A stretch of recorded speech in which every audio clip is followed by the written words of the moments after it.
What's happening? What's happening? And good day to you all. Hopefully you were not late to work or church, depending on what you had to do today, because it's another day of daylight savings time. And yeah, man. Hey, listen, I guess we're all wrong. I guess 45 to 47 lied again. We're not getting rid of this, or maybe it's just still pending. You just never know. But man, girl, dad, investor. We'll talk about it. But we're on the way. WrestleMania. Wow, it still feels like it's weird that it's still like over a month away. And that's a little weird for this time. Usually, like when we get to March, it's almost fever pitch. I'm used to WrestleMania being around Easter, but there's still a lot of wrestling and things to talk about. And of course, you want to talk about them with the guys that talk about it like nobody else in the world, which means it is time for the first Black Champ podcast. And I am still your podcast Intercontinental Champion with a new milestone under my belt. Cam from the port. And I am JR Bang, and now it makes sense about why I am discombobulated this morning. Okay. I forgot it was daylight savings time this week. Yeah. I woke up and it said 6:45. I was like, wait, that don't wait. But no, okay. Like, it's Sunday. Okay. It makes a little bit of sense now. Because I was like, man, something's off. Something's off. But shouts out to your Apple products who just changed the time for you. You know what I'm saying? Make sure you rate, like, subscribe to the Barbershop Network, home of First Black Champ. That's where you can listen to all your episodes, wherever you listen to your favorite podcast.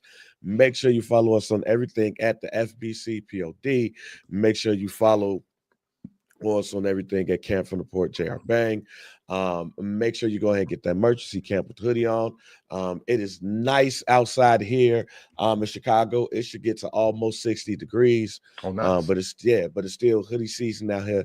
So make sure you go ahead and get that. Or you go to Barbershop Network and get the merch for there as well. As you see, I'm wearing the Not Gonna Hold You joint right there. Man, week of wrestling. How's it going? Oh man. Great. I mean, good.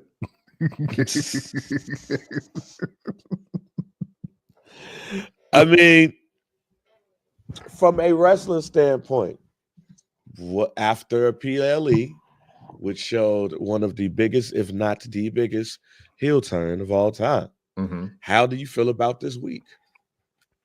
You know what? I want to say this off the rip about specifically that. From a reaction standpoint, it's been phenomenal. But from a story building, continuation, runway to WrestleMania, I'm super unimpressed. That's just and that's just it for me. I mean, usually, and even though we knew this in the scrum, right, or the presser, or whatever, post show, we knew that although John Cena did what he did, came through, dropped the mic, then he went to Africa, right? And it's like, okay, I get it. But dog, to have 2 shows go by and all we doing is highlighting the fact that the turn happened.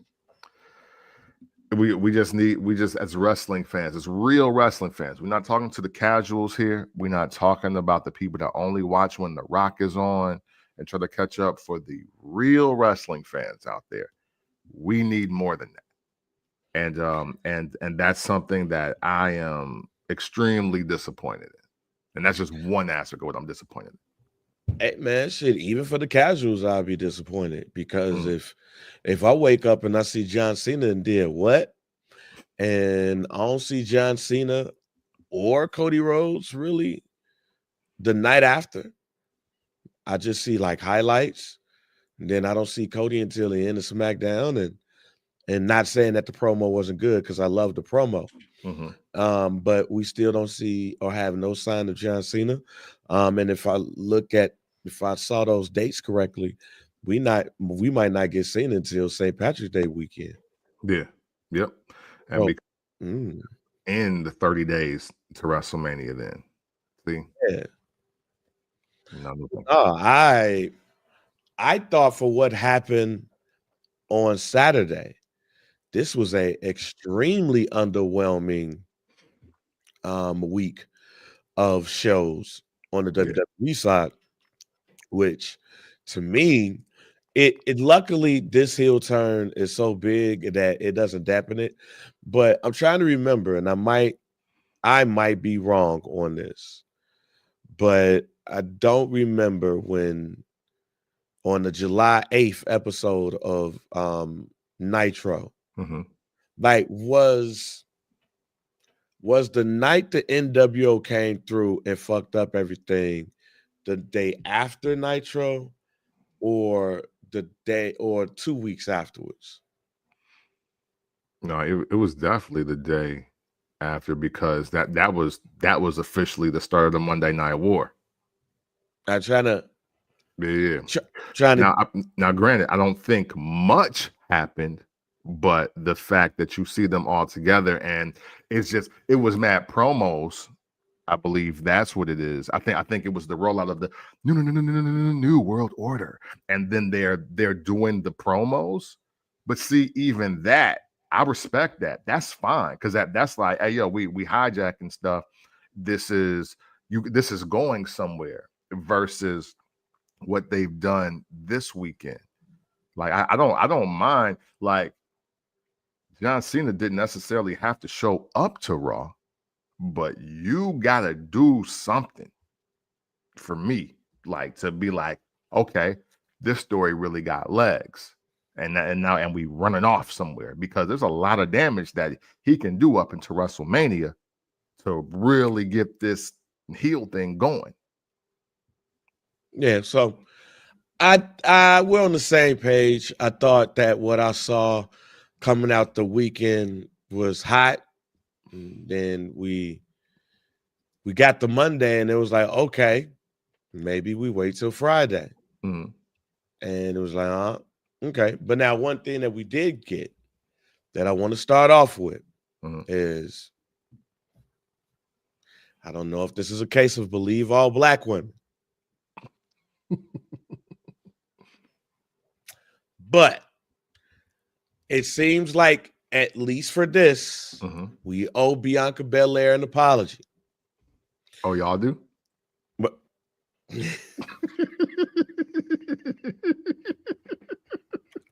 you'll see where I'm going. So Naomi on SmackDown, where Bianca Belair came and looking for answers in her best funeral attire. She definitely looked like she was going to a funeral in 1978. For disco. I'm just saying, she looked like a disco king had passed away, and they was like, "Yo, we got to go to the funeral." Yeah.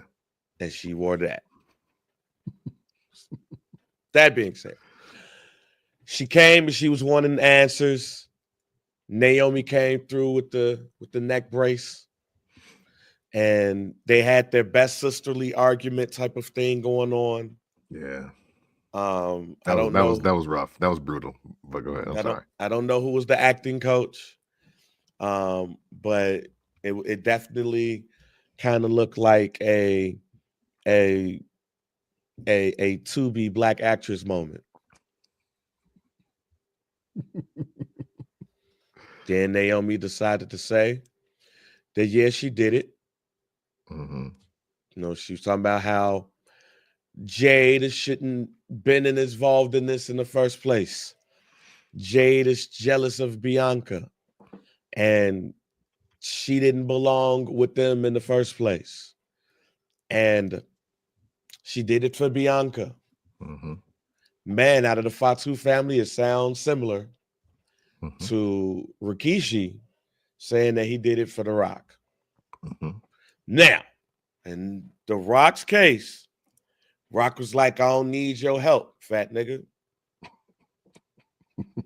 Yeah. In this case, does Bianca eventually say, hey, girl, hey? Or Does she say, I don't need none of y'all hoes? Well, she definitely gonna say I don't need none of y'all hoes. I don't see this is the second most disappointing piece of the second most disappointing story of the week, because I didn't want to know this fast. I think this is another one you could have gave me 2 or 3 weeks, and the 2 or 3 weeks includes, Naomi really not being there, kind of on the road to recovery, and Bianca gearing up for WrestleMania, and then you just got Jade, who's there, but they're not speaking. I wanted the dynamic of, okay, Naomi ain't even around, but me and you, we still not cool. Like, what's up? And give us a little more mystery, give us a little more story, which there still is an inkling of it. But this is, hey, I'm sticking to my guarantee from last year. I mean, last year, Jesus, last week, last week. And I'm saying Bianca is still the orchestrator of all of this, because she's getting all these girls out the way so she can get the WrestleMania in peace. I don't think this is over with. No. Do I think Bianca, now that we've seen this, okay, Bianca didn't sick Naomi on her. There you go. Mm-hmm. I don't think Bianca sicked Naomi on Jade. No. But I do believe Bianca heard everything that Naomi said. And maybe not next week, maybe not next month. I want to see how this WrestleMania thing shake out. Mm-hmm. But I do eventually believe that we see Naomi go, bitch, I did it for you again. Mm-hmm. Keep this bitch off my ass. Right, yeah, do something for me now. And you know what? Bianca eventually says, you know what? I didn't tell you to do it, but you're right, because this bitch doing too much. This is, and if you've been Black in America, you know this, and if you've been around just women a decent part of your life, I'll say even just 10 to 15 years. Because it don't matter if it was middle school, junior high, high school, college, just your mid to late 20s, 30s, whatever. You always know two girls that are like real cool.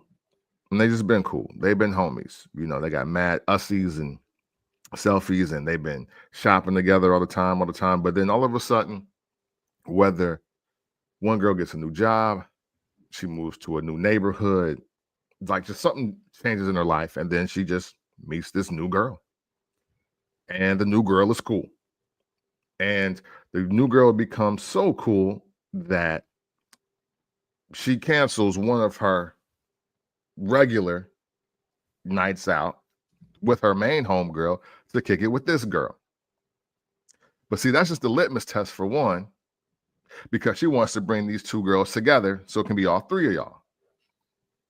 But then when you get all three of them together, for some reason, and this is just women reacting, a lot of times the OG homie just don't really like the new G that much.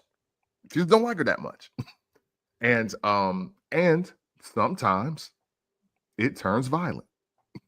Sometimes it gets slightly catty, or I'm sick of hearing about her success. I'm sick of her always doing this. And you know what? She wasn't really popping until you told her to go to that store and buy that dress, whatever it is. So I love the story that is playing out. But as a person that's seen it in real life, we got to slow walk the dog here. We didn't have to get to Naomi did it and why she did it, because the cool thing about this and the inkling I see here is that one, Jade and Bianca are still not acknowledging each other. Mm-hmm. And two, even when Bianca was called a bitch, she ain't do nothing. So that's got me thinking a couple things, but I'm going to lead with this for this week. It's very possible that Bianca just thought that Naomi and her were a better team because, hey, look, she's where we are in life, you're just a better wrestler than Jade. I can really get this done easily with you. Like we didn't like the matches look cleaner. We doing all this cool stuff. We dressing like we dressing like the Bring It On girls. It's lit. And she's still getting a chance to live out this Black Girl Magic team that they got going on here. But also, again, new girl popularity. Every high school, don't matter. When the new girls show up, at least for the first month and a half, she battered in the baddest bitch in y'all school. You know what I'm saying? Like that's just what it is. And part of me believes that Bianca and this is why I want layers to the story, because what if Bianca was just saying how happy she was and how she never been this happy, blah blah blah blah blah, and then or how she was unhappy. So then Naomi was like, well, let me just take Jade Cargill out. Like, we could have had that story.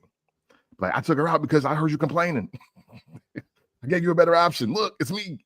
We're the champs. But now we already know. We already know what's about to happen, I guess.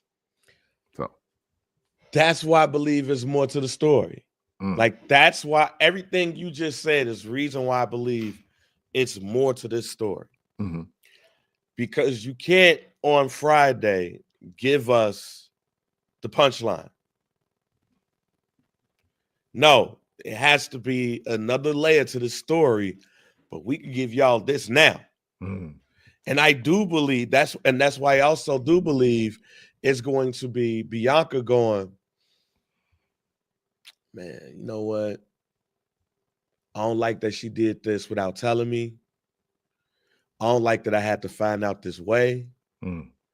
But Shorty right.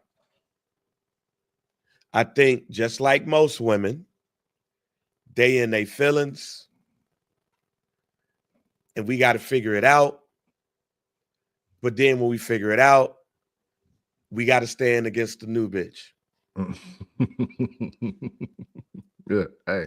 Right, and that's the main reason why. If they don't never do that on Friday, if they don't never do that on Friday, then it's like, all right, that's the final, that's the finale. And I don't want that to be the finale. Let me just say this.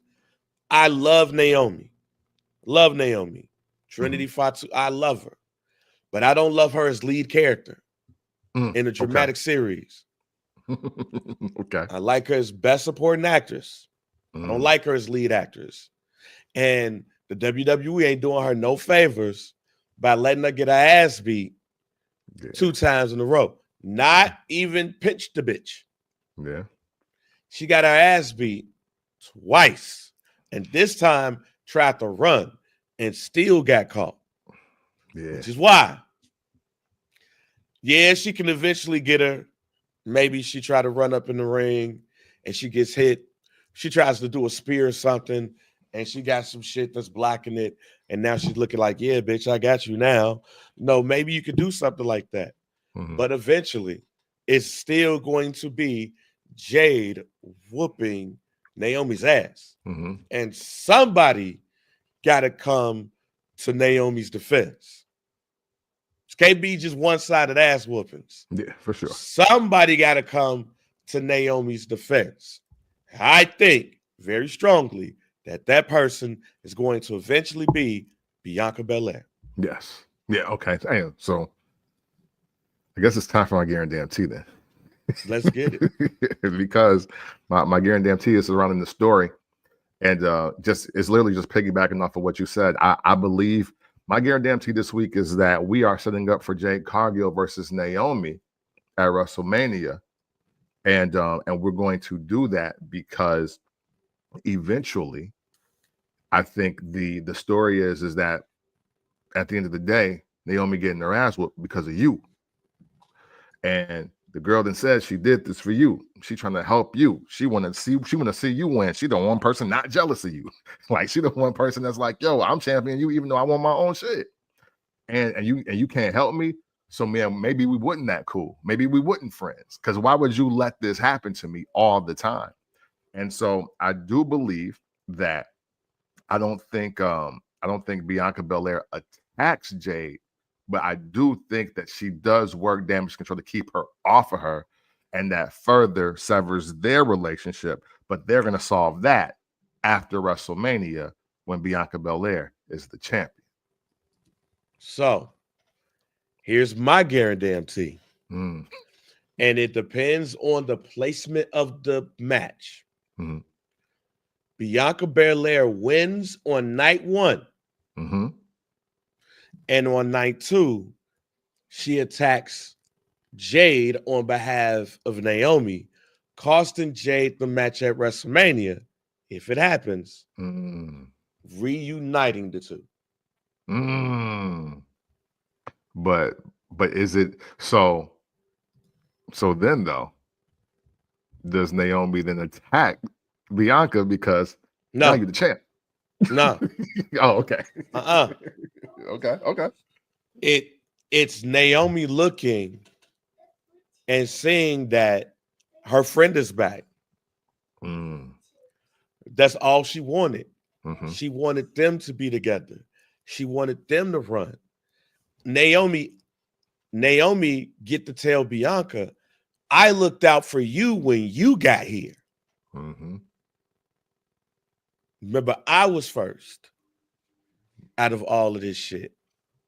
So now you're looking out for me in the way that I looked out for you when you got here. And Bianca saying, girl, at the end of the day, you're right. While I might be the EST, the toughest, the strongest, the fastest, the quickest, the greatest, the baddest, the best,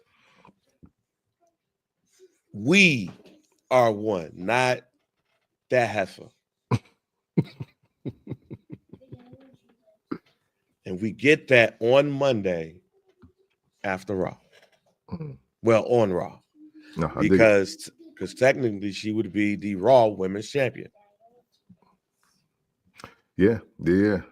Draft portal, right? Or the WWE portal. Oh man. So no, hey, listen, I'm with it. I like it. I do think it's I do think that it does.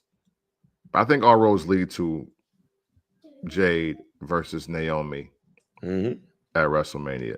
And I think that is a night 2 match because star power alone, Jade Cargill is a first hour night 2 person right now. Off star power. While Bianca Belair is definitely a night 1 anchor to be like, oh wow, something really great happened the first night of WrestleMania, and it's Bianca Belair. So I definitely do see well what we know to be now Iyo versus Bianca night 1, but I ain't so sure that's gonna hold. And Brendo, you just hit the nail on the head. This is somebody sticking with Naomi in a storyline version of the walkout, where her and Sasha Banks. No, we're not gonna leave you hanging here. I'm not gonna leave you hanging, girl. Now I get it. Especially if she continues to see Jade whoop Naomi's ass. If we rarely see Naomi pinch Jade, somebody's coming to her defense. And there's no woman in NXT that make me go, this could be Naomi's heavy. Yeah. And do Naomi really need that? Is she, like I said, she's best supporting actress. Does best supporting actress need a heavy? No. Yeah. No. She just need a teammate. She just need a girl back. Yeah. Sisters with suplexes. Yeah. I in a lot of ways, I look at Naomi as like the Ricky the Dragon Steamboat of Black women wrestlers. So, because I think you can put her anywhere. I don't necessarily see her as a heel. I see even her, like, just like this, her bad deed had a good intention. Yeah. You know what I'm saying? Like even her bad deed had a good intention. And I love that pocket for Naomi. It's like, yo, you know what? Some people in life you will meet are just good people. And they may not commit the murder, but they love you so much that they'll help you hide the body. And it's just like, damn, you know what? I'll go down, but you're my friend. They're literally genuinely people like that. So I the one thing I will say, I will speak positively about this. I love that what Naomi is doing is not necessarily a reach. Even though she came on strong with the "you bitch," and all that, all of that, but I think the premise of what she's doing and why, I think that is a great character layer for her to express. So that is a positive I can share. Now, with that being said, like if Jade continues to whoop Naomi's ass, like what is the logical next step for this feud? Well, at some point, Naomi got to pinch her. Yeah, I think see, this is difficult because I don't want Naomi to take on slimy heel tactics and just attack her from behind. I do believe though that there has to come a time where Bianca gets involved, like some way, somehow. Jade and Bianca do have to at least have a discussion. It don't have to be a fight, it don't have to be any physical exchange, but they got to say something. And obviously Bianca's the only woman that's punched her ticket to WrestleMania. Both of them are trying to get on the card. I think this story does help that. But we do need more than every week. Every time I see you, it's on site. I'm beating your ass and you ain't ready, or you running, or whatever. Like, like Naomi, eventually she got to show people that she's the two-time SmackDown Women's Champion. She's the TNA Knockouts Champion. She's been the Tag Team Champ. Like, wrestling ended today. Naomi's a Hall of Famer. I need to start acting like a Hall of Famer. You know what I'm saying? Like she need to act like she ain't no hoe out here, because that's what they got her looking like. So I am waiting for that. And hopefully getting your ass beat twice is enough to make you angry. So that can happen. Well, there you go. Now, did you pick Iyo Sky? No. Again, I think about WrestleMania and what it's meant to be.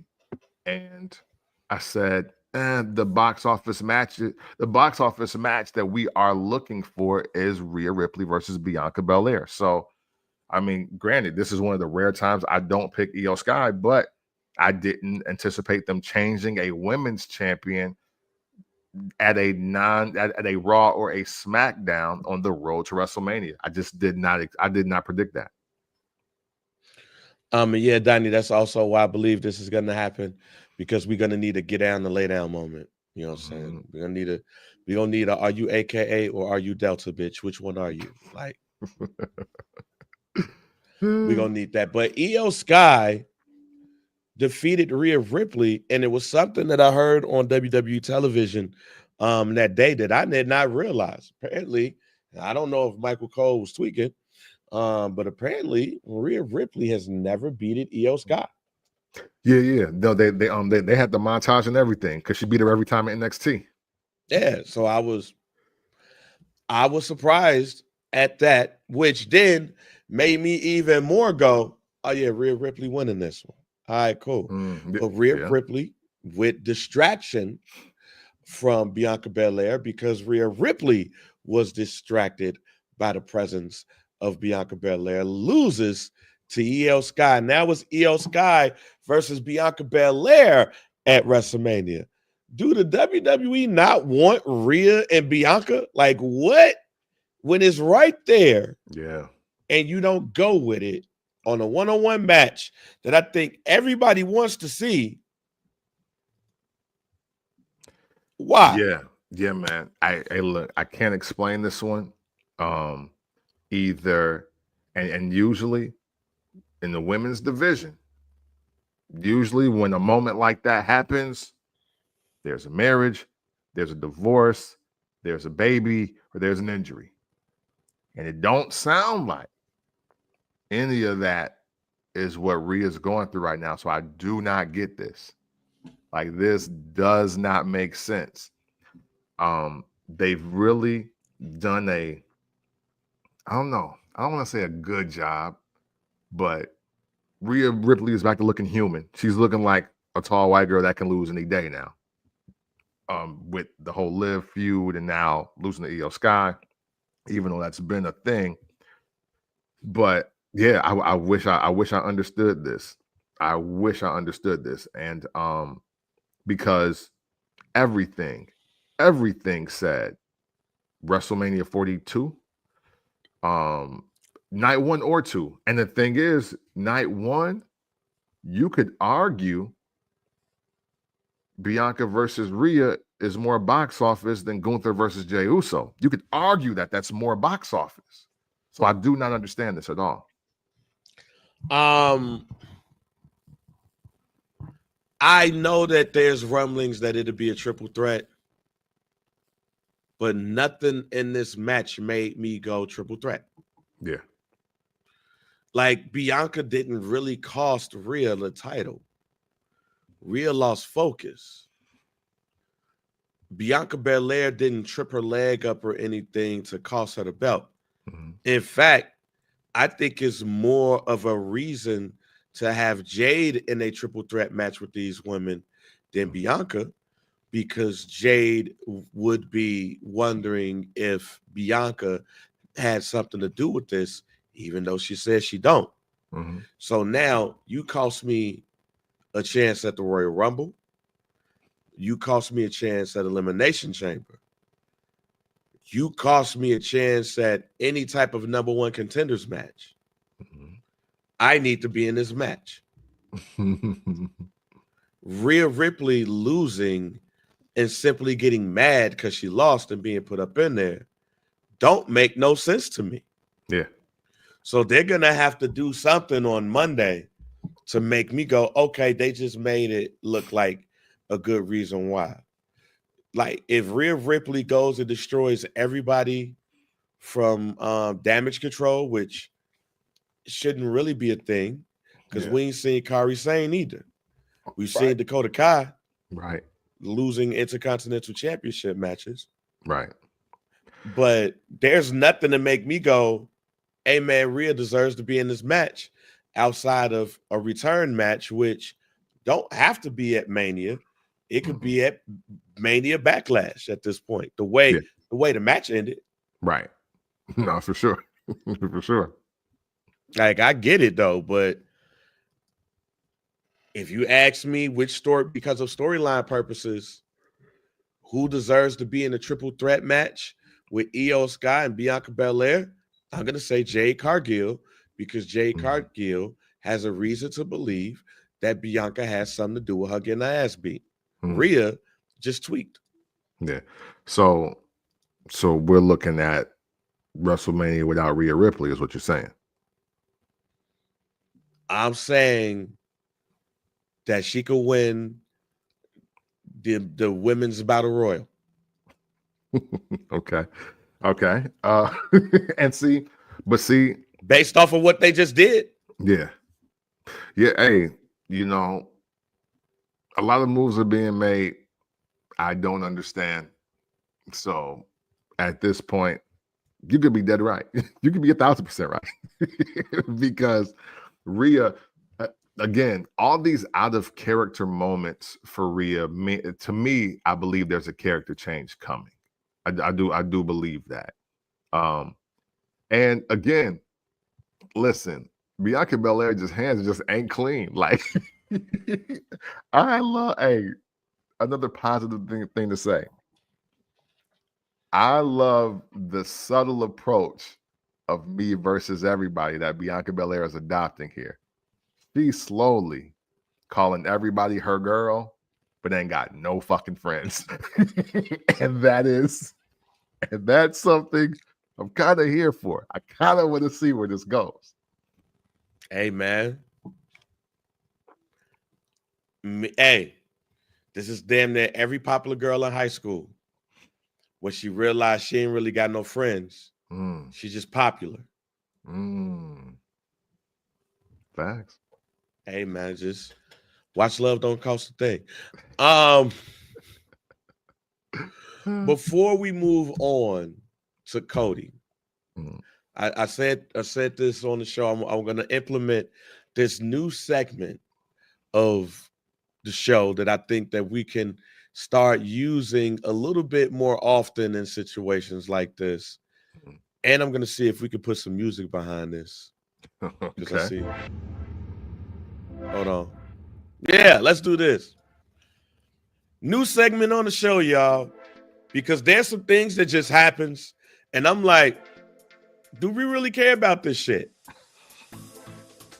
So I'm going to start off with LA Knight defeating Shinsuke Nakamura for the United States Heavyweight Championship.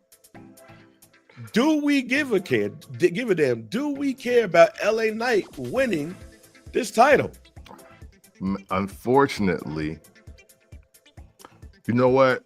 I'm going to say 30% yeah, but 70% no. And I think the majority of it being a no is because how they use the U.S. title. The U.S. title is the most afterthought championship in the WWE. Like, every other title matters more than that. They got the Slammy above the U.S. title, and they don't even show them giving them out anymore. So I think great moment. Aesthetically, it looked like a great moment. Obviously, a great moment for LA Knight to have the title, but do we really care overall? Majority vote, I say no. Charlotte Flair came in and beat up Tiffany Stratton, put her in a figure 8. Do we care about this match? Well, no, but we didn't care since the crowd didn't care that she came back. Charlotte came back from injury and said she missed us.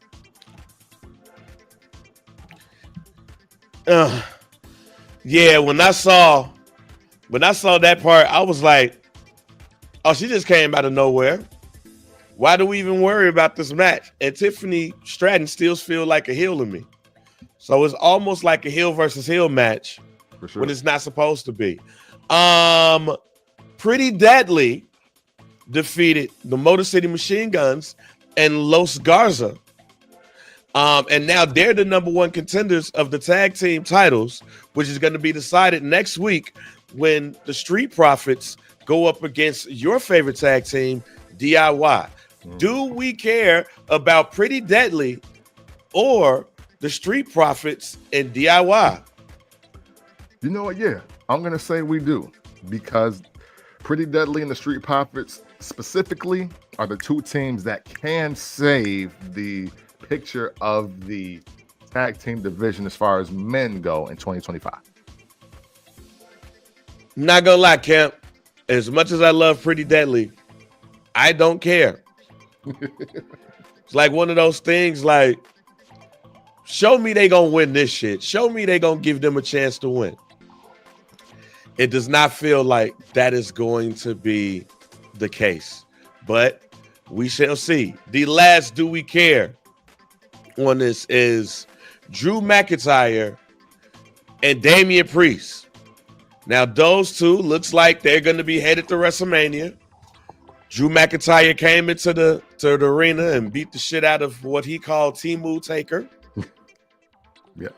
Not to be confused with Freaky Undertaker, as we call him on the show. But then later, Damian Priest got his lick back. Freaky Undertaker. Do we care about Damian Priest versus Drew McIntyre? No, but we should, because Drew McIntyre got off Timu Taker. Yes, he did. Because when I saw that tweet, I said, yo, Dad, this is wild. We'll be back with more Do We Care on the show, because that was just the majority of went down on SmackDown. We'll get to some of those Raw Do We Care moments going into WrestleMania. All right, Cody Rhodes finally did talk about the John Cena thing. Another heartfelt promo. He drove John Cena around for 2 years, wanting to learn from his hero. Mm-hmm. Yeah, I thought your hero was his dad, bro. I think you just answered my question. Thought your hero was your dad. So I'll answer it in a different way. Are you tired? Like, is John Cena old enough in his wrestling career to be Cody Rhodes' hero? Like, no, because you know why? You know why? Because in 2003, they were on the same roster. No, sorry. Hey, this was the storyline for Austin Theory. No. Hey man, I ain't gonna front. I did not watch all of SmackDown Live. I watched the first hour. Yeah. I watched the second hour, and then they cut off that promo when I heard him say that John Cena was his hero. Yeah.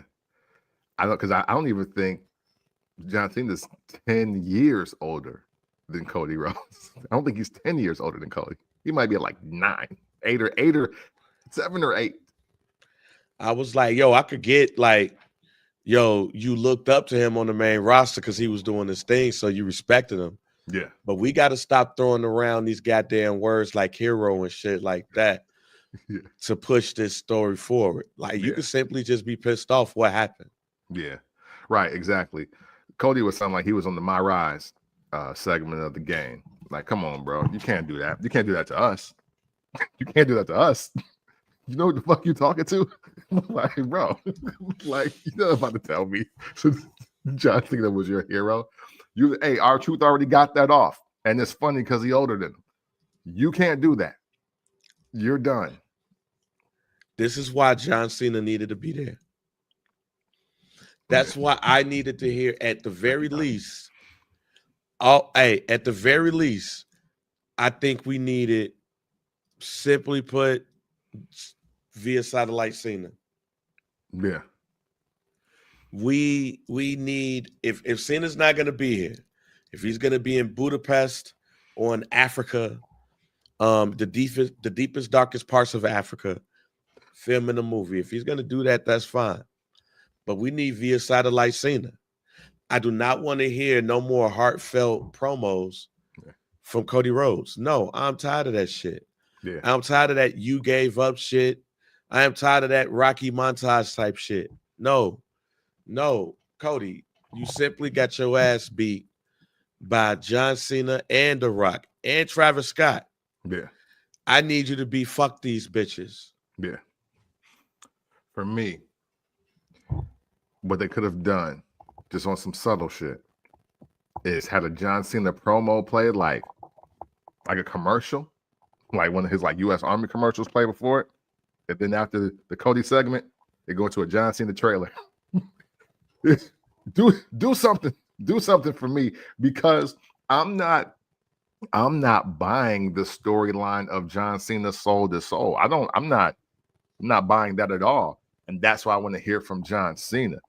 It's like, you know what I mean? Because I don't think we're gonna get John Cena saying, "Oh, you know, I had to sell my soul to The Rock." It's like, nah. I think what I've loved about John Cena in his twilight is that his promos are so reflective of the time where he ran shit and his self-awareness of how he don't. And I like the conundrum he puts himself in, because it's like, dog, why don't I carry myself like Stone Cold did, and like The Rock did, and like Shawn Michaels did? Like, why don't I just say, hey, look, this is what I do. I'm box office. I'm main event. I'm Hall of Famer. Why I got to wrestle with these young bitches? Let me get out here and do my thing. And I like just that story better. Cody, for me, Cody did a lot of promos I hate all in one. So I don't, I didn't like this at all. Again, like you said, tired of all the emotional bandwidth being wasted. John Cena's not your hero. Stop it. Like, dog, how can John Cena and Randy Orton and your daddy be your hero at the same time? It's just impossible. Then you gave up. I hate that. I hated that people were even saying that online before Friday happened. That let me know that Cody Rhodes wrote this promo based off of what the internet wrestling community is saying. Trash. And also, I hate this. I hate this. I never want to see this again in wrestling. Fuck everybody that's used it since 2003, I'll say. I hate the fucking why, whoever wrestler, why. I hate that promo. That was for Vince. That was for Brett. That was for Shawn. I don't want to see anybody else using that afterwards. I'm sick of why wrestler, why. It because nobody does it justice. This is again why I said that Cena needed to be on SmackDown. I needed to see Cena. I need to hear Cena say, I didn't give him. Right. Like no, like Yeah. you the hoe. You had to do that. I had to do that. Yeah. Yeah, I need to hear Cena say, I didn't give up. I bought in. Yeah. I bought in. Like, give up. Do you realize who I am? I am a 16-time world champion. Mm-hmm. I'm on the precipice of breaking a record that nobody is close to achieving but me. I didn't give up. Give up. I beat The Rock at WrestleMania. Right. Like, I don't want you to ever get it twisted, Cody. I'm John Cena. I'm the greatest of all time. Mm-hmm. So give up. No, I bought in. I bought into the fact that I still consistently got to come back to this piece of shit ass company because y'all ain't doing y'all job and not getting an inch of respect for it. And y'all ain't loyal. You definitely not loyal. You left this company. I stayed. You left and created some rinky-dink ass company in Jacksonville. I've been here. So loyalty, I've been loyal. Like, I hustled to get where I got. So as far as the hustle goes, there's no hustle in this company without me. The loyalty, I always stayed loyalty. And respect, the greatest of all time. I'm just tired of y'all. Right. You call me your hero. You aspire to be me. I'm here to tell you that you're not me. You will never be me. You said you part of the final no. I'm the last of a dying breed. And y'all won't let me die. Y'all won't let me go. So now I'm coming back to get everything that I allowed y'all to get. I allow Roman Reigns to be what he is right now.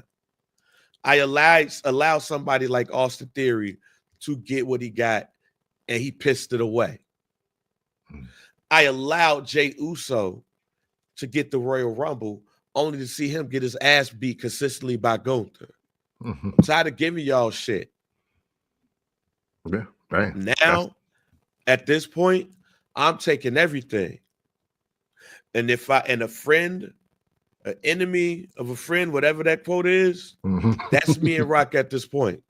A friend of my friend is an enemy, whatever that shit is, do that line. An enemy of my enemy is a friend. There you go. Do that line. Do it.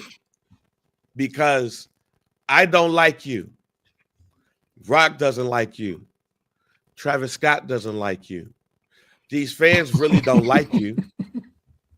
Hey, if a nigga told me Travis Scott don't like you, I'd laugh. I'd break in the middle of the ring. I'm like, all right.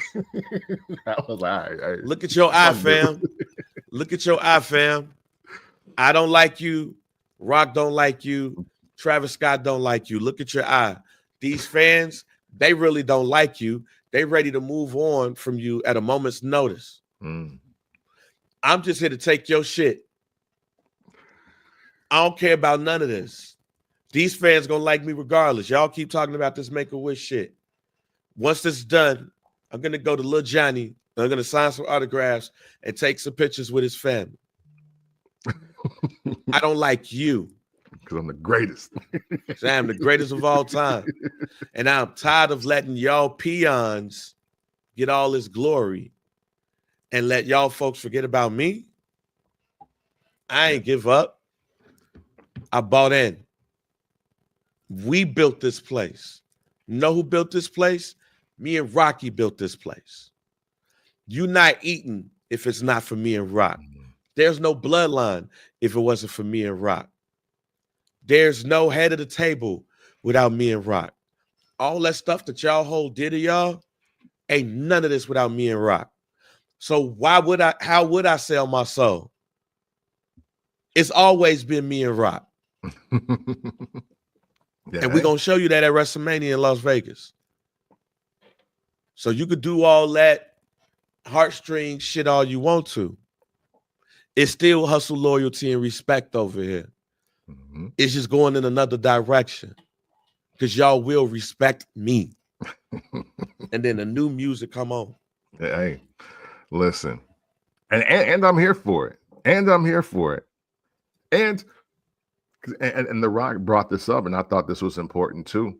Even though I would like to see a character layer change, I also like the fact that John Cena come out and don't change at all. Because it's like, hey, no, yeah, no, keep doing it. Keep doing the shit. Do my shit.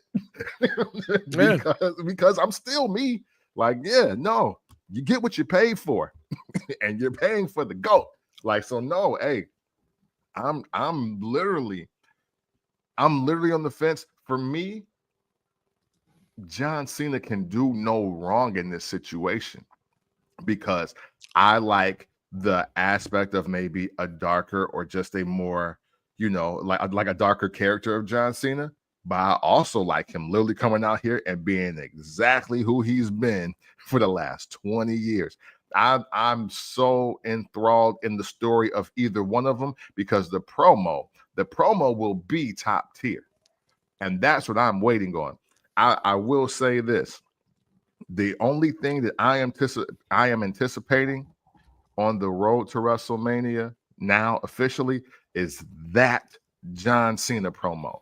And when I say that John Cena promo, I'm talking about the one that was the level in which he cut with Bray in the Performance Center. Because I was like, whoa. I was like, whoa, wait a minute. That's new territory. I know people love to hate John Cena for whatever reason, but for me, I think that he's top 2 promos ever, excluding Nobody, and I don't think I have him at 2, depending on what we're talking about. So that's just me. So I am waiting for that. I'm definitely waiting for that. And when that comes, he can do the character layer change or he could not. I think it's still going to hit no matter what side of the fence we end up on here. Yeah, John Cena, all John Cena got to do is change the color of his gear. That's it.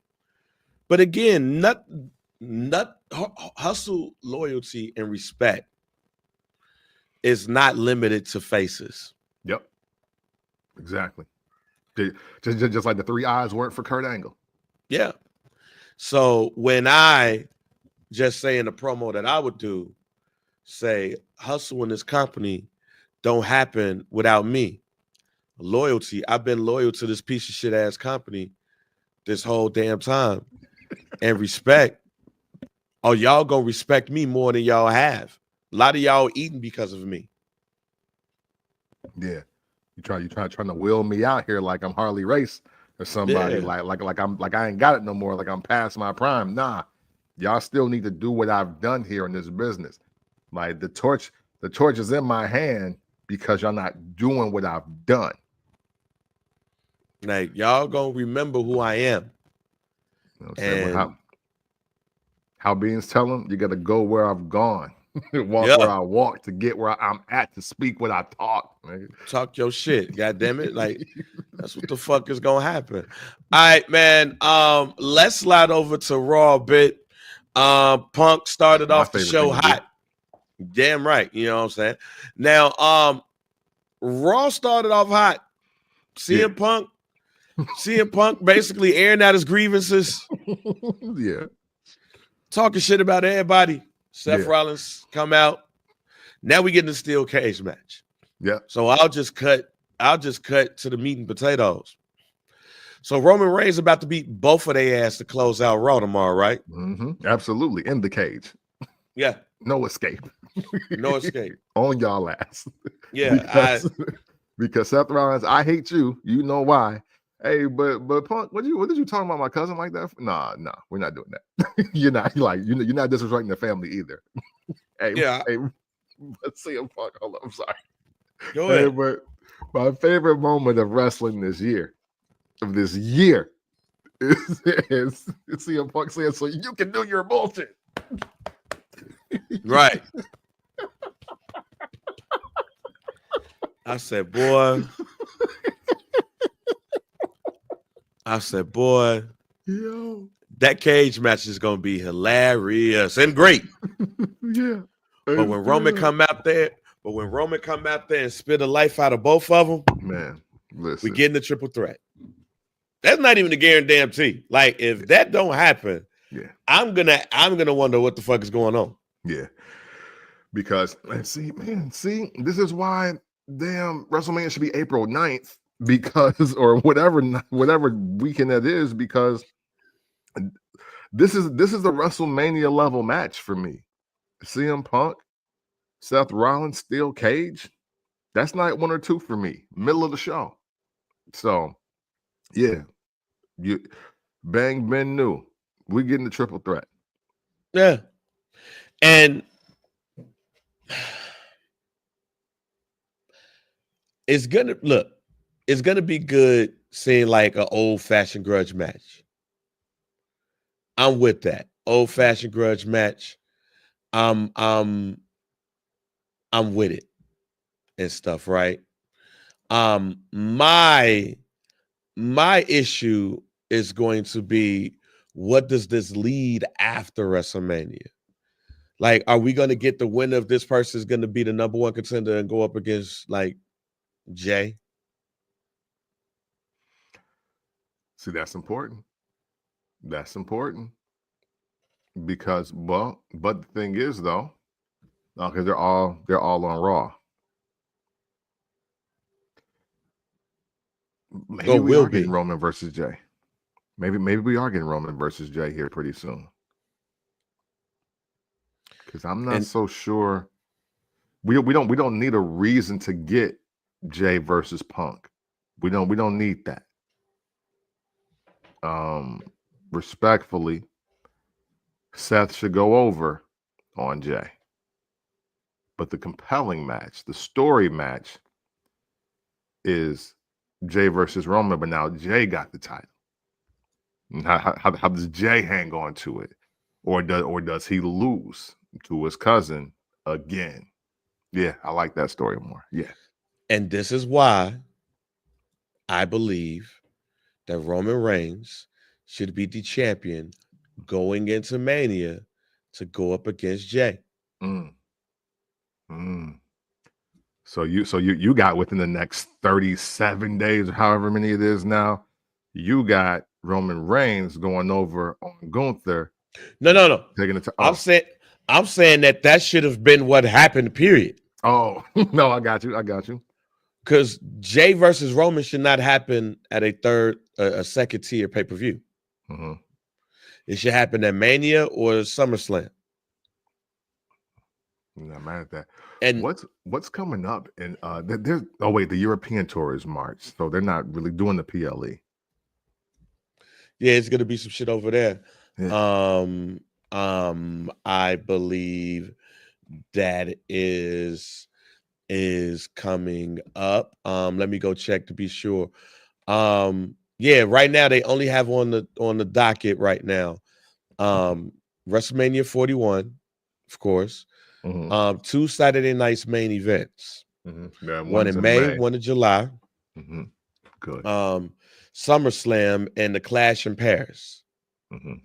So there's no other pay-per-views slotted to happen. I'm happy with that, by the way. I love that they're highlighting the European tour over just another PLE. Like I don't need to see Vengeance. Like I don't need to see that. Or like Insurrection or whatever. So I mean, we'll see what happens on that. But no extra added WrestleMania matches right now. Yeah. But we got plenty of time. Yeah, but I do believe that once the match is over with tomorrow night, we're gonna get the graphic that has all three on there. A triple threat match at WrestleMania. Roman Reigns, Seth Rollins, and CM Punk in an old-fashioned grudge match. All right, before we move on and get out of here, another do we care? All right, so on Raw, Lyra Valkyria defended her Intercontinental Championship against Ivy Nile. Yeah. Oh no, come on. You almost deleted that from the notes. We don't care. Sorry. Do we care about these mid-card titles? No, but because we only care about one person with a mid-card title, and that is Chelsea Green. She's definitely maximizing her time, and she has a new member of her court. Yes. And we'll get into that a little bit later. World Tag Team Championships. The War Raiders defeated the Creed brothers. Do we care about the Raw Tag Team titles?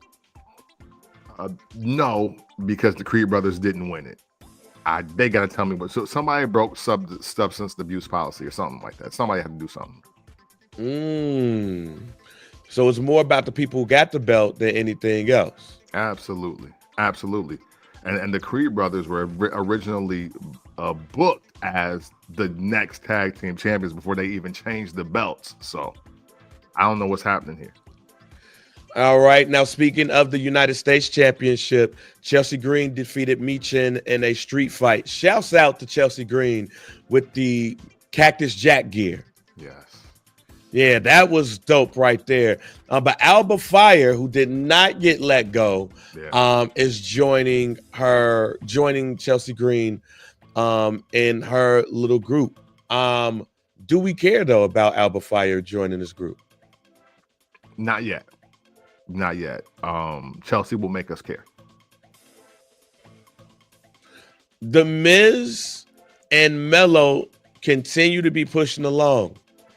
Is this making us care more or less about Melo?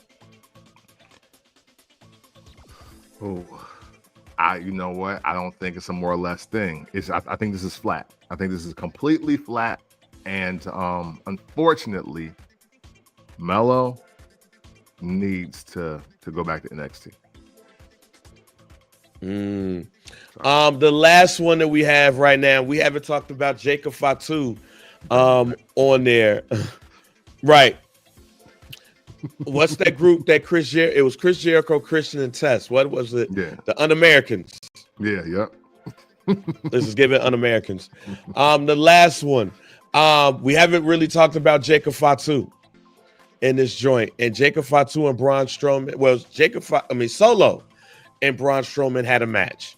Where Jacob Fatu ended up getting in there. He got chokeslammed into some tables and got the fuck up. Yeah. But do we care about Jacob Fatu versus Braun Strowman? Yeah, not anymore, because he murdered him a few Saturdays ago. He murdered him. Hey, even Braun Strowman admitted it. Yeah. You tried to fucking kill me. Yeah. I don't know where they're going with this. Second favorite moment of the year. Yeah, I don't know where they're going with this, but I don't think they're doing Jacob Fatu no favors just constantly going up against Braun Strowman just because Braun Strowman is big. Yeah, we know Jacob is big. He's strong. He's a Samoan. You know what I'm saying? You can't hurt him easily. We don't need Braun Strowman to sell that in every market.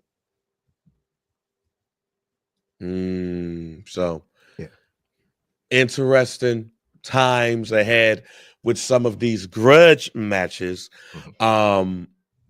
And yeah, I think Brando say, we don't give a damn about the Intercontinental Championship, but we do give a damn about Chelsea Green. And it is hilarious that they do have a foreign legion that's protecting the United States Championship. Just like in real life. Yeah, that is why. Yeah, Hey, a Canadian holding the U.S. title right now is incredible. Now I can't wait for, I don't know who, Zelina Vega. No, she's Puerto Rican. I need a Mexican-born wrestler to join this, and we're good.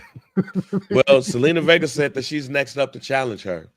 So, yeah, very interesting times. But hey, before we did our guarantees already. So Mania is coming up, of course. So I wanted to give the first Black Champ listeners some WrestleMania homework. Okay. So if you had it doesn't necessarily have to be the whole entire pay-per-view. It could just be a match. Yes, we did lose Elektra Lopez. She could have been that. But if you had to get some WrestleMania homework, what's a match or an event or a moment that needs to be carefully studied going into the road to WrestleMania or any WrestleMania? Man. I want to give you a new answer because I always default to WrestleMania 4, 5, WrestleMania 2000, WrestleMania 18. You know what? Honestly, you know what? I think a good one to watch again, because I'm going to do it after a clip I seen maybe a couple months ago. I'm going to rewatch WrestleMania 9 again. WrestleMania 9, because that that a lot of transitions happened in that, like low key. Oh, I can't forget about WrestleMania 10. WrestleMania 10 is one of them too. But WrestleMania 9 also high key was I guess you could say the last like true like themed WrestleMania, and for good reason. But but I do think that if you look at that card, like for me when I was a kid, I thought Mr. Perfect versus the Narcissist was going to be match of the night. Like that was the pinnacle for me. And even just seeing how that all broke down, and the first time, I mean, obviously we get to the main event is Brett versus Yoko, but Hogan leaves the champ. Like a lot of that, I do believe that a lot of things that we are watching in wrestling right now are in some of those untapped gems that may have been in WrestleMania 9. So if I could pick one, I'll say WrestleMania 9, because sometimes it's not about it being the biggest, the baddest, the most box office. It's just like, a lot of shit happened at WrestleMania 9. So I am going to go with WrestleMania 10 because I want to know who won B. Shawn Michaels WrestleMania 10. I want you guys to look at that match between him and Razor Ramon and just know that Razor Ramon left Madison Square Garden the Intercontinental Champion. But Shawn Michaels left his mark on that match. Yeah. And next year you see him in the championship match. And then you eventually see him as the champion. That WrestleMania 10 was the start of a role from Shawn Michaels at WrestleManias. Yeah. That the only person that can match that, in my opinion, is Roman Reigns right now. WrestleMania 10, the ladder match. WrestleMania 11, the championship match versus Diesel. WrestleMania 12. Like you go into WrestleMania 13, which he didn't even wrestle. Yeah. But his impact was felt. WrestleMania 14 is where he exits for a bit. But it starts at WrestleMania 10, Watch Shawn Michaels throughout those 4 years. Mhm. That was high time, literally and figuratively, Mhm. for Shawn Michaels during that time. Before we get out of here, some AEW stuff for Yeah. the Oh, people but like. Go real ahead. quick, I just want to Go say, ahead. I think Owen Hart versus Bret Hart WrestleMania 10 is the greatest opening match of any WrestleMania ever in life. Oh yeah, Like no contest, no contest. So that I would say watch it for that. And I think Razor and Sean see that and was like, okay, so we can't mail this in. Look at that. we got to turn this up. Yeah. I'm sorry. Go ahead. We got, AEW we, news. but AEW Revolution, so the folks like Eddie James, who be popping on here, won't say we ain't talking about no AEW stuff. John Moxley versus Adam Cope, rated R Cope, for the AEW World Championship. Another match, Timeless Tony Storm versus Maria May. First of all, shouts out to Tony Storm for obvious reasons. Yeah. But also shouts out to both of them too. At the red carpet at the Queen of the Ring movie premiere, Maria May slapped the shit out of Tony Storm.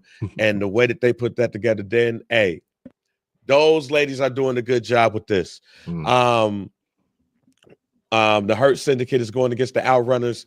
The Outrunners, from a aesthetic standpoint, is my Really. They're really like taking the 80s and bringing that back with this with the promos and the look and everything. Like, nah, what's that tag team with Johnny Ace and Shane Douglas?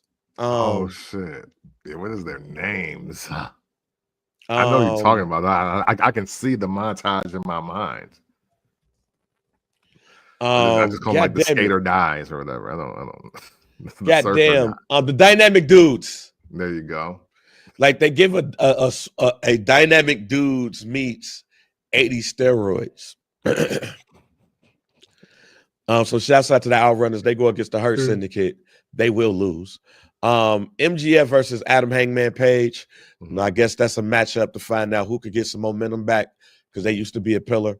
But a match that I think that everybody will be looking at because of how things have been going is Swerve Strickland versus Ricochet. Yeah. Even though this is AEW, I am going to hot take it for AEW. Okay. This may end up being the most important match between two African Americans in quite some time. No, I don't think that's as hot of a take as you think.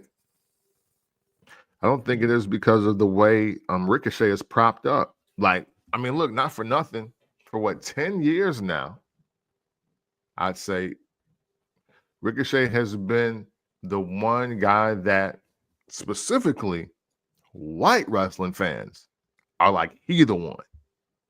So I can't say you're wrong. I can't say that's a hot take, because that's the white wrestling fans pick. They're like, oh God, fucking Ricochet is so fucking awesome. And they're like, okay, I'm like, all right, I get it. Like, you never seen the Rob Van Dam? But like, I mean, hey, look, I mean, and to me, I think, like, depending on what year, I have Ricochet as Billy Kidman in his prime. So that's how I see him. But and I never saw Billy Kidman as like the world champ. But I'm all here for black progression. I'm all here for the black wrestlers winning. So I'm not going to speak ill of this. I want to see this match. I want to see how this goes. And I'm going to do my best to tune in if there's time, because I don't have a lot of time.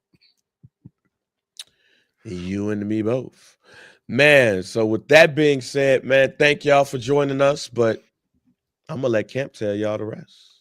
For sure. Before I do that, I gotta get shout out to Girl Dad Dividend Investor, because he asked me how was the 5K yesterday. So I do want to answer that real quick. Man, listen, I'm in a lot of pain. My quads and one calf is on fire. My time was trash, and I'm not going to hide that. I think I did the 5K in just a little bit over an hour, which But that was your first one, right? yeah, that was my first one I ever did. Oh man, the time does not matter. Yeah, no, true. In that case. Yeah, but it mattered to me because at one point, I was running a mile a little bit under 16 minutes. So I'm thinking, oh shoot, I should be able to get this done in at least 45, 50. You know what I'm saying? I might just pick it up. But I was about 7 years younger and definitely about 40 pounds lighter when I did all that. So I got some work to do. But I will say it was cool to just finish. Like just running the 3K, running the 5K. It was cool to just finish and not stumble across the finish line. I didn't fall. I didn't trip or start throwing up. I wasn't offended by some of the older people from the silent era that passed me because they do this. You know what I'm saying? But it was extremely rewarding, and I'm looking forward to doing the next one. I'm going to train for the next one though. The next 5K I see coming up, and I think I'll do this one by default, but that's not till next year. If I can get one more in before this year is up, I'm gonna train for real on that joint, and we can try to save at least 20 minutes off that time. Especially when I saw a dude, it's a brother too. He ran the 10K in less than like 20 minutes. It was like I was like 1944. So it was something crazy. I was like, wait a minute. Hey, no joke. He took off though. He took off, and when I was making my way around my first quarter mile, because they had the 10K people start first, and then the 5K people went. He lapped me on the damn at the stoplight of the closed road on the first turn. So I was like, yeah, nah, he's crazy. Well, look, I ain't doing that shit, but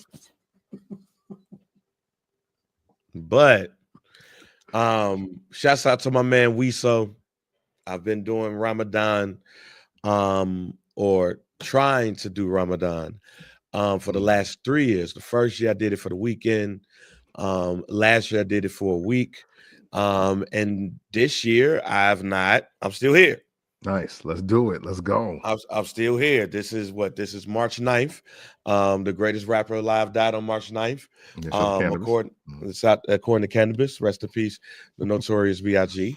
But yeah, we on what day 8? It technically started on the 1st, so I'm still going strong. I am not doing no food, no water because I'm diabetic. Yeah, for sure. Gotta watch that. And technically, I don't have to do this because I'm diabetic, according to the law. But I don't even drink a whole bunch of water throughout the day. I just get enough to make sure that I'm hydrated, so I won't take my blood sugar level and my shit be out here and I be out here, doing this. Yeah. But after the 20th camp. And you could join us if you want to. You might have done this before. But out of all people, Derek, my cousin, has fasted for 7 days. No food. Wow. Just water, juices, coconut water, shit like that. No food though. So the 20th, huh? So on the 21st, me, him, and Otis will be fasting for a week, or Monday through Friday, no food. Okay. Y'all caught me at a bad time. My cousin turning 50 that weekend, so I don't know. But I will say though, I done 4 days, and that was pretty real. I fasted 4 days going into 2020, and then there was a pandemic. So look at that. But no, that I love that. That's a great reset. That's a really great reset. To me, there's no greater reset than fasting. So and I mean that on all levels. Like I haven't had fast food since November. I haven't eaten That's fast food since dope. November. So, I definitely, I think anytime that you can fast from anything, I think it's super important because man, it's so many devices and tech and software and technology and just like process that we just consume on every level. Anytime you can fast from anything, shoot, even if it's 48 hours. So yeah, for y'all to do the whole week, salute. Drink that alkaline water though. That's what I needed. I was gonna die. Like Hey, man. on the 2-day fast, I was gonna die, but I was sitting there trying to drink Ice Mountain. But the 4-day, I did the alkaline water. Hey, I didn't start feeling it until that last like 16 hours. So yeah. Hey, man. Just know yesterday was probably the hardest struggle. Because we go over there and his wife had got Popeyes. Oh wow. Yeah. And I was like, y'all just gonna do this in front of me, huh? You know what I'm saying? Like, yo, come on. This is Yeah, fucked that's up. rough. That's rough. This is I try not to even drive past Popeyes because even though the service never be great, man, something about them spicier legs. man. Man, once 6 o'clock hit after I prayed, man, you ain't see me eat no chicken faster.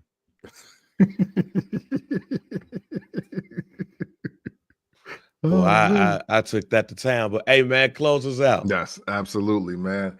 And girl, Dad, you're right. We're only running with yourself. I reminded myself of that, and I gave a fist bump to a lady with the Irish green skirt on, who was definitely about 70 something. We finished at the same damn time. Yeah, hey, and we appreciate y'all for checking out this week's episode. It's the way, wait, man. I'm not laughing at you. It's just the way that you said it. Like, man, this old lady and me, I saw it, and we finished at the same damn time. Yeah, yeah, straight up. I was like, hey, we did it. She was like, yeah. I was like, hey, yo, you know what I'm saying? Shout out to Beatrice. I don't know what her name is, though. You call her Beatrice today. But hey, thank y'all for checking out this episode of the First Black Champ Podcast, man. We appreciate y'all and your contributions to this community that we are building here. Everything that you do, likes, comments, shares, participating in the thread, asking us about our other goals and endeavors and milestones outside of the show, man, it's greatly appreciated. That means that we are truly building real community here. And that's what this is all about. We just like to talk wrestling more than anything else. And because of you, we are able to do that consistently. And for that, we sincerely and humbly thank you. So always know, if you ever want to talk about wrestling in an unconventional way, you do so by checking out the First Black Champ Podcast. It's the pick with the VP, DOC, and we are out. Fuck Johnny Wrestling. Are they gonna beat the Street Profits though?